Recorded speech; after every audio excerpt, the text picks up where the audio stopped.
আজকে সকালে অনেকক্ষণ থেকেই ঘুম থেকে উঠেছি, কিন্তু কি বলো তো, ওই যে ঘুম থেকে উঠে না সোজা আমি নিচে চলে গিয়েছিলাম। আজকে বাড়িতে কাজ হচ্ছে, বাবার বাড়িতে ঢালাই হচ্ছে, তার জন্যই আমি সকাল সকাল চলে গিয়েছিলাম। ওদিকে আমি চা করে সবাইকে চাটা খেতে দিয়ে আমি এখানে চলে এসেছি। ওই যে বিছনাটা গোছানো হয়নি, যে হুট করে মনে পড়লো বিছনাটা আমার গোছানো হয়নি, তার জন্য আমি পুরো ছাদে চলে এসেছি বিছনাটা গোছাতে। আর আমি এখন আছি বাবার বাড়িতে।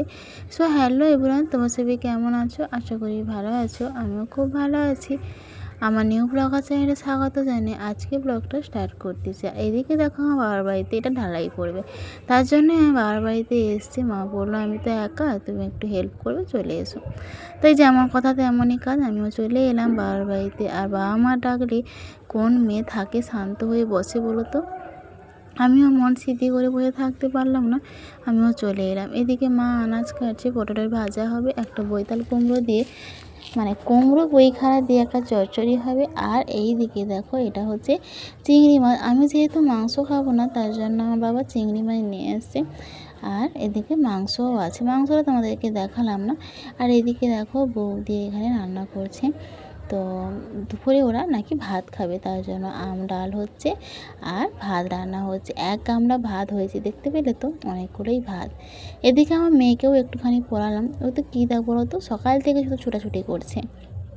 তাই ভাবলাম একটুক্ষণ পড়ালেখা করো, তারপরে আবার ছোটাছুটি করবে, 9টা বাজুক। আর এদিকে দেখো 10টা বেজে গেছে, তার জন্য বৌদি এখানে আলু মাখাচ্ছে। আর ভাত এখানে অনেকগুলোই বাড়া হয়ে গেছে। আর আমার তো খুব খিদে পাচ্ছিল। আমি বৌদিকে বলেছিলাম আমি কিন্তু ভাত খাবো না, পান্তা খাবো। তার জন্য আমি পান্তা খেতে বসে পড়েছি। খুব ইচ্ছে করছিল একটু পান্তা খেতে। এই জিরা চালের পান্তাগুলো খেতে না খুব সুন্দর লাগে। সঙ্গে নিয়েছি একটা পেঁয়াজ আর আলু মাখা। উফ, কী যে জমে যাবে খাওয়াটা না, সে বলেই বাহুল্য। আমার তো খেতে খুব সুন্দর লাগে, এই গরমে পান্তা ভাত খেতে দারুণ লাগে। এদিকে আমি মেয়েকে বলেছিলাম তুমি কি পান্তা খাবে, তো চলে এসো। ওরা এতটাই খেলায় ব্যস্ত যে ওরা আসছেই না, তাই আমাকে উঠে গিয়ে আবার ওকে নিয়ে আসতে হলো। এদিকে 10টা বেজে গেছে, ওরা খাবে বলে আমি এখানে জায়গাপাতি করে দিয়ে আমি চলে এসেছি। ওষুধগুলো খেতে দিতে হবে, জলখাবারের পর কিছু ওষুধ থাকে, সেইগুলো এখন আমি খাওয়াবো। তো ওষুধগুলো খেতে যে আমার সবসময়ের জন্যই বিরক্তি ভাব লাগে, কী করবো বলো তো, তাও খেতে হবে। আর ওষুধ খেতে কার না খারাপ লাগে বলো তো, সবারই খারাপ লাগে। কিন্তু ওই যে বিপদে পড়েই যে মাকে ডাকে, সেই রকমই অবস্থা। বিপদে পড়েই ওষুধ খাচ্ছি। কেউ কি আর আপনা আপনি ওষুধ খেতে চায় বলো তো? কেউ কিন্তু আপনা আপনি ওষুধ খেতে চায় না। আর এদিকে দেখো আমার এখানে বাবার ঘরে পুজো হবে, মানে ঢালাই হবে, তাই এখানে একটু পুজো হয়ে যাচ্ছে। বাবাকে বামন আসরি পড়া হয়ে গেছে, যে মিস্ত্রিদেরকে দুটো গামছা দিতে হবে। আর এখানে কী কী রিচুয়াল আছে, তো ওই মিস্ত্রিগুলো বলে দিচ্ছে, আর বাবা এখানে কিছু করে দিচ্ছে। এই রডগুলোতে একটু লাল সিঁদুর টিপ লাগিয়ে দিচ্ছে, আর পান পাতা দিতে হবে, সুপারি পাতা দিতে হবে, এসব নাকি দিয়ে একটু মশলা ফেলে দিতে হবে, তারপরে নাকি তোমার কাজ শুরু হয়ে যাবে।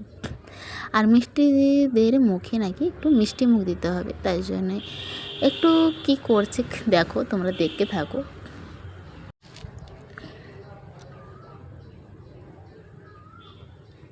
আর এদিকে একটা কথা বলি, আমি যখন ভয়েস দিচ্ছিলাম না, চারিদিকে এখন একটা মাইক বাজছিলাম, জানি না কপিরাইট আসবে কিনা, খুব ভয় করছিল।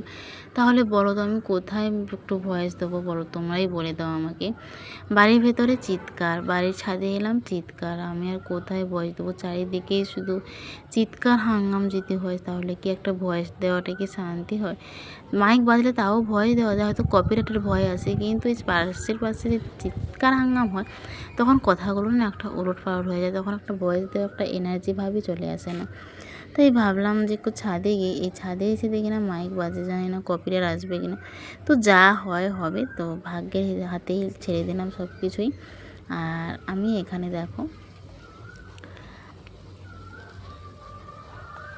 এখানে কিন্তু প্রচুর পরিমাণে মাইক বাজছে, আমি আর ভয়েস দিলাম না। এখানে আমি মানে আমার কথাটা বক্তব্যটা শেষ করলাম। আর যদি তোমাদের ভিডিওটা ভালো লাগে থাকে, প্লিজ চ্যানেলটা সাবস্ক্রাইব করে পাশে থেকো। আমার বক্তব্য এখানে আমি শেষ করছি, আর কথা বলতে পারছি না, সত্যি কথা বলছি, আমাকে এখানে ক্ষমা করে দিও।